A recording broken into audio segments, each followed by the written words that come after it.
Hey everybody, I'm back. Hey, and the reason I'm back today is I've got something new to try out and I want to show you about it.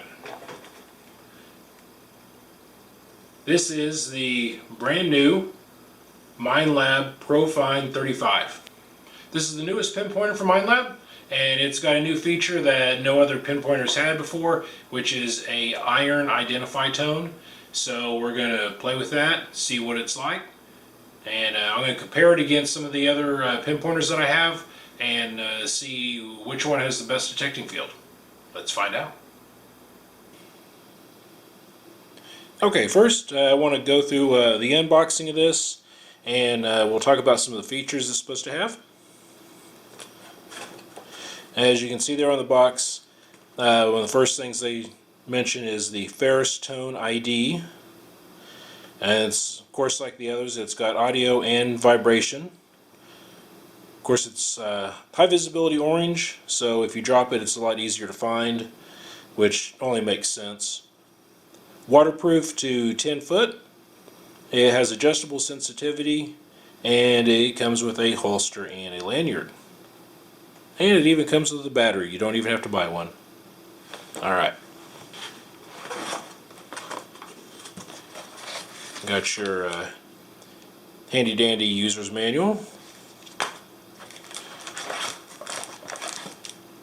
carrying case, and the pinpointer.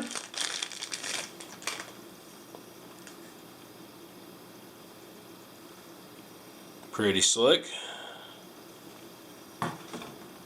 And hand strap. And the battery. Alright, so that's pretty straightforward. Power button, increase, decrease, handy dandy flashlight, and that's where the sound comes out. Alrighty, let's play with this a little bit.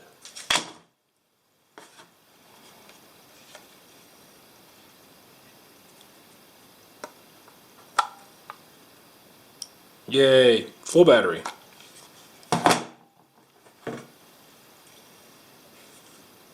Don't look at that. Quit looking at my serial number. I'm not going to let you see it anyway.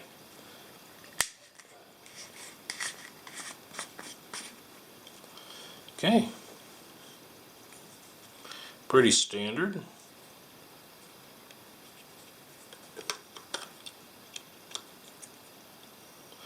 You can see it's got a nice big thick O-ring for keeping the water out.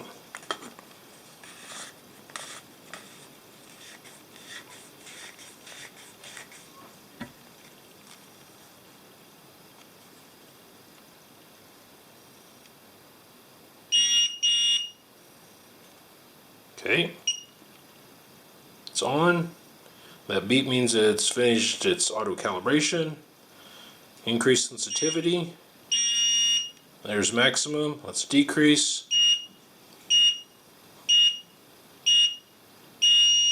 There's minimum sensitivity. Of course, most of the time we want maximum. Not always. I have a video about the best way to use these. Alright, let's see how this thing works. Let's play with some coins and some iron. Darn table. Okay, here is why it's important to read your instructions. Because I've been sitting here playing this thinking, man, this thing's defective. I couldn't get the Ferrous Tone ID to work. So I had to go back and read the instructions. Let me show you what I missed. To enable Ferrous Tone ID, notice it does not come from the factory with that option enabled automatically. When you turn it on, Ferrous Tone ID is not enabled, so you got to turn it on. Hold the pinpointer away from metal objects, press and hold the plus button for 3 seconds. There will be one long beep.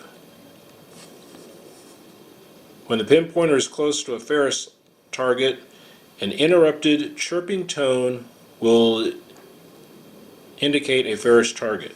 To disable, press and hold the minus button for 3 seconds. It will emit a long beep. Alright, let me show you what that's like. Okay, turn it on. Okay, now, here we have a quarter. Okay. Here we have a nail. No difference. Press and hold the plus for 3 seconds. Okay, Ferrous Tone is now enabled. So we go back to the quarter. Okay, same as before. Now with the nail. You hear that? That's the Ferrous Tone ID. That is telling you that there's something iron that you're detecting. But notice that out here, it doesn't, you can't really tell.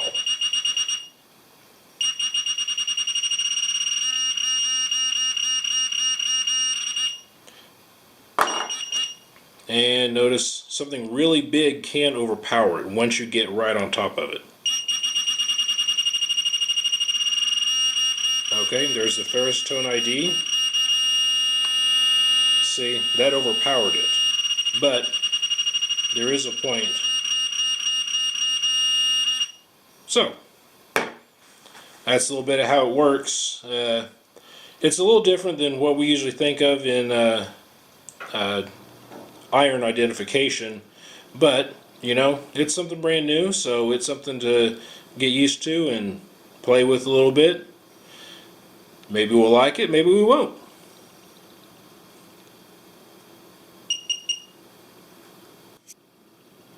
Okay, so here's my test. I'm going to test all of these. I'm going to mark them down, and I'm going to test the field strength around each one with the regular common object, and then we can measure and see which one has the best field strength. Got the original Garrett Pro pointer, and then we have the Minelab Pro-Find 25, followed by the Garrett Carrot, and Minelab's Pro-Find 35. So, let me find some place without metal underneath it, because my table is not working. It's got plenty of nails in its construction. And then we'll get this test underway. Alright, now since I have one brand new fully charged battery, what I'm going to do is I'm going to use this same battery in each one of these. That way there's no difference of different brands, different batteries, maybe one stronger than the other. It's going to be the same battery in each one of these.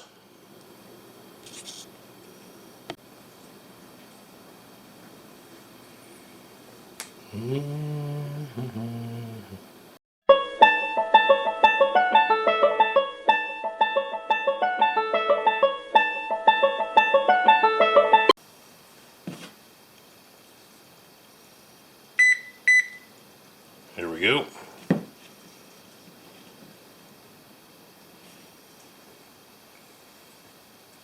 Now what I'm using for the test on each one of these is just a regular old standard clad quarter.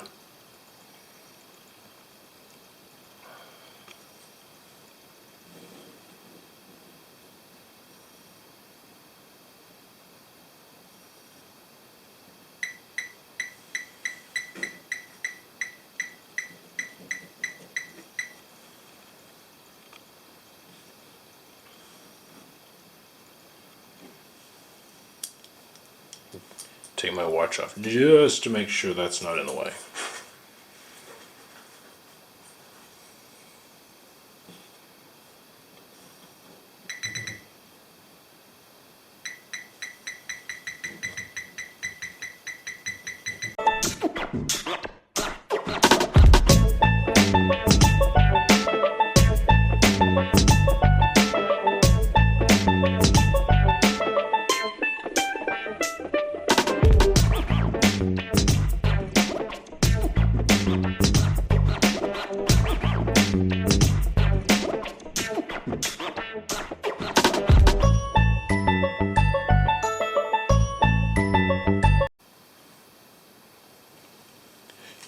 I'd spaced these out far enough that their fields wouldn't have interfered with each other as far as my drawing.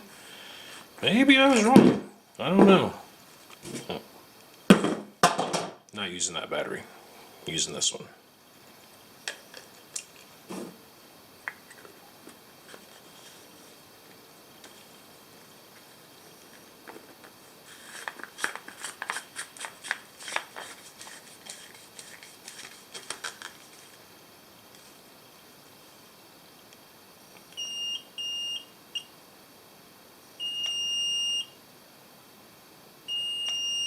Okay, we're at maximum sensitivity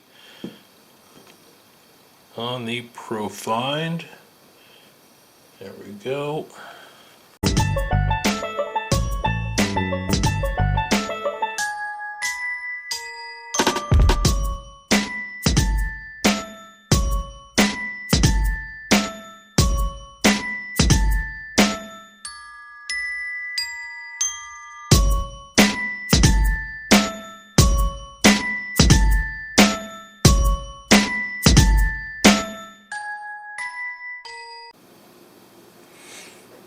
Okay, for those not familiar with the carrot, it is a single button only. There's no plus or minus, up, down buttons on it. Everything is done through this, which can make it a little more complicated if that's how you look at it. But it is a little bit different. So when you turn this on, then you can press and hold the button for 2 seconds, and that takes you into the settings mode. Okay, that means you're in settings mode. Okay, 3 beeps, that means it's on maximum sensitivity, which is what we want. Alright, now it timed out of that, so now we're into just regular hunt mode.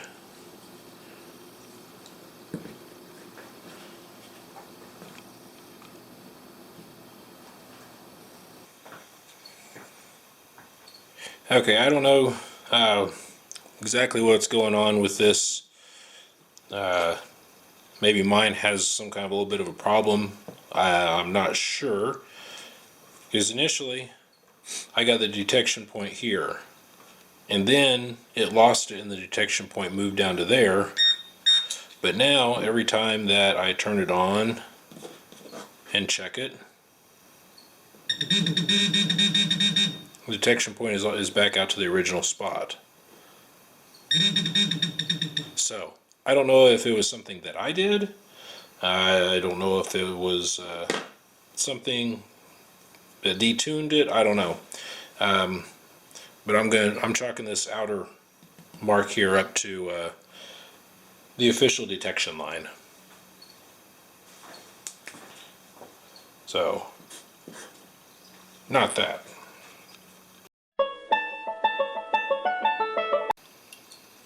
Alright, one thing that I have found, the cap on this Minelab Pro-Find 35, when you tighten that down all the way, now that's a little cross-threaded. There we go. When you tighten that down, it does get tight. So, just keep that in mind. Play with that, screw it on and off a few times, kind of get a feel of how tight that gets and what it's going to take to get it off. You don't have to have pliers or anything, but it's on there pretty snug.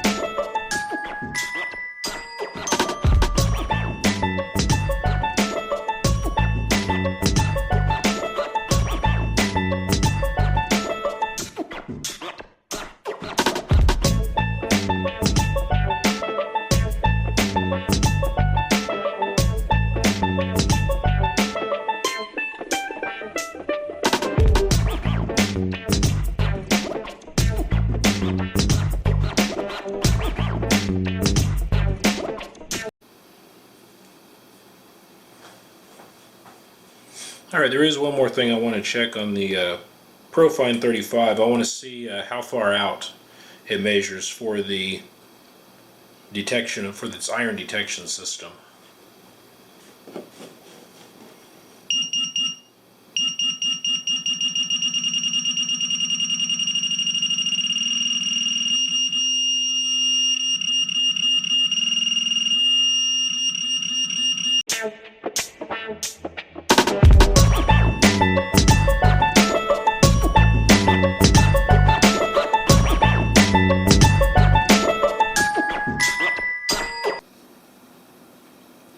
Okay, so there we have the results from this test. You can see they all have the same kind of guitar body shape detection field. Wasn't really expecting that. It's kind of unusual. I figured it would have just been, you know, something like that for a detection field. I didn't think it would have it that close back down to the body like that. So, like I say, I'm dismissing this inner line. I'm not sure what was going on. If it was a problem with the Pro pointer, if it was, if it was a problem with the carrot, if it was a problem with me, or exactly what was going on. But I'm consistently getting hits out here to the outer mark, and so these are also the distances from the tip all the way out to when it can first make contact. So the Garrett carrot, that was the winner by 1/4 of an inch. Its detection field rolling all the way out to 2.25. The Pro-Find 35 had a 2-inch field, which is the same as for the 25. It was the same 2 inches. And the smallest field is the original black Garrett Pro pointer at 1.5 inches.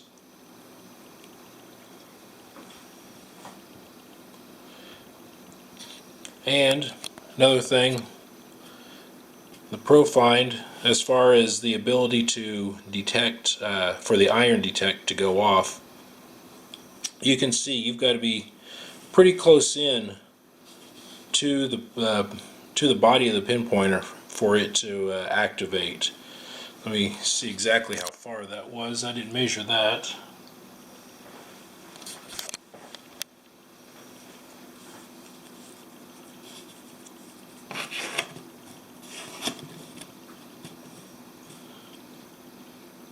Yeah, it looks to be not quite 3/4 of an inch.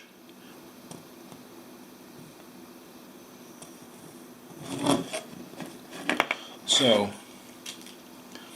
yep, the iron detect works, but you got to be pretty close in on it before you can determine whether your target is going to be iron or conductive.